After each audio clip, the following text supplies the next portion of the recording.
কেন রোদের মতো হাসলে হাজার হাজার বছর অপেক্ষার অবসান ঘটিয়ে অবশেষে আমার কপালেও একটা নেমন্তন্ন জুটেছে। হ্যালো এভরিওয়ান, ব্লগ উইথ মান্তুতে তোমাদের আরও একবার স্বাগত। আজকে ছিল একটা অন্নপ্রাশনের নিমন্ত্রণ, তো তাই আমার একটা ছোট্ট মেকআপ টিউটোরিয়াল তোমাদের সাথে শেয়ার করছি, আর তার সাথে আছে আরও চমক। তাই ব্লগটা শেষ অবধি দেখার অনুরোধ রইল। তো কিছুই না, ফার্স্টে এনওয়াইপের একটা ওয়াইপস দিয়ে মুখটা ক্লিন করে নিলাম, তারপর গুড ভাইবসের একটা টি ট্রি টোনার স্প্রে করে নিলাম, তার 2 মিনিট পরই পন্ডসের এই ময়শ্চারাইজারটা অ্যাপ্লাই করেছিলাম, তারপর ইনসাইটের এই কালার কারেক্টরটা দিয়ে ডার্ক স্পটগুলোকে হাইড করে নিয়েছিলাম।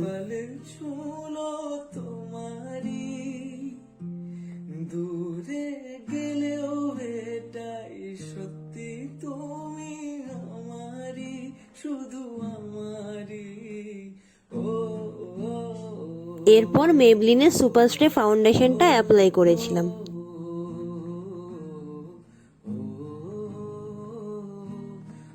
আমি এদিকে মেকআপ করছি আর বিহাইন্ড দ্য ক্যামেরা ভিডিওগ্রাফার আমাকে কন্টিনিউয়াসলি হাসিয়ে যাচ্ছে, তাকে একটু পরে দেখাচ্ছি।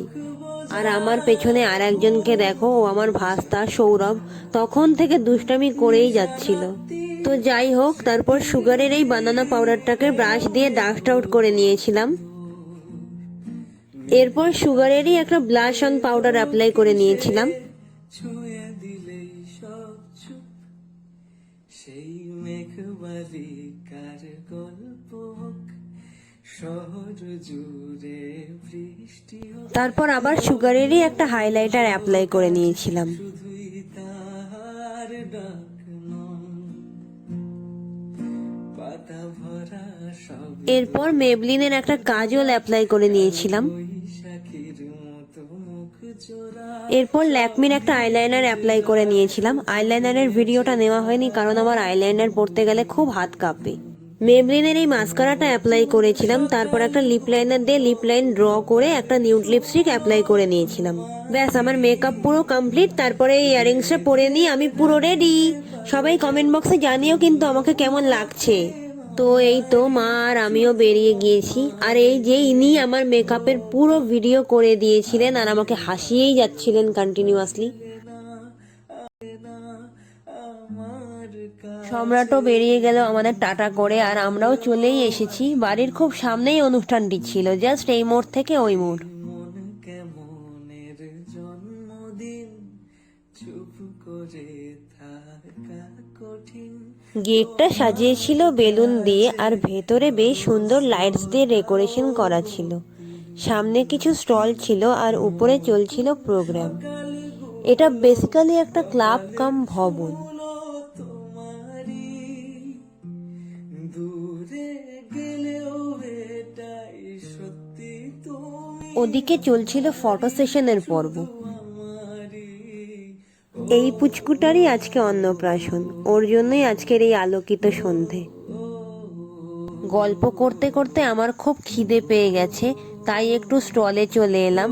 আর স্টলে ছিল কফি, তার সাথে চিকেন পকোড়া, আর ছিল ফুচকা।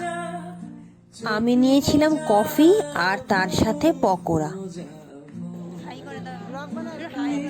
এটা হলো আমার জ্যাঠাতো বৌদি, আর এটা হলো আমার ভাস্তা সৌরভ। আমি, বৌদি, ভাস্তা, দাদা, আমরা সবাই ছিলাম এক টেবিলে, আর আমাদের ঠিক পেছনের টেবিলেই ছিল মা আর বাবা। ও হ্যাঁ, বলে রাখি, আমরা কিন্তু জয়েন্ট ফ্যামিলি। ফার্স্টেই এসে গেছে স্যালাড আর কড়াইশুটির কচুরি, সাথে কাবলি ছোলার তরকারি। কচুরি শেষ না হতেই ভাত আর কাশ্মীরি মুগ ডাল সাথে বেগুনি এসে হাজির। ঠিক এই মুহূর্তটা এলেই সামনে ভালো ভালো খাবার রেখে বসে থাকতে হয় ছবি খারাপ আসার ভয়ে। যাই হোক, এরই মধ্যে ফ্রাইড রাইস আর মাটন চলে এসেছে। সবগুলো রান্নাই দারুণ ছিল। ফ্রুট চাটনি আর শেষ পাতে আমার ভীষণ প্রিয় নলেন গুড়ের রসগোল্লা দিয়ে পেট পুজো শেষ করলাম। ও হ্যাঁ, আইসক্রিম আর পাসপাসও ছিল, ভুলেই গিয়েছিলাম। আমার আবার একটা পাসপাসে পোষায় না, তাই আর কি। সবাইকে টাটা বাই বাই করে আমরাও বাড়িতে চলে এসেছি। তো আজকের ব্লগটা এইটুকুই, দেখা হচ্ছে নেক্সট ভিডিওতে। ভিডিওটি ভালো লেগে থাকলে লাইক, শেয়ার এন্ড সাবস্ক্রাইব করে দিও, আর পেজ থেকে দেখে থাকলে ফলো করে দিও। Bye bye.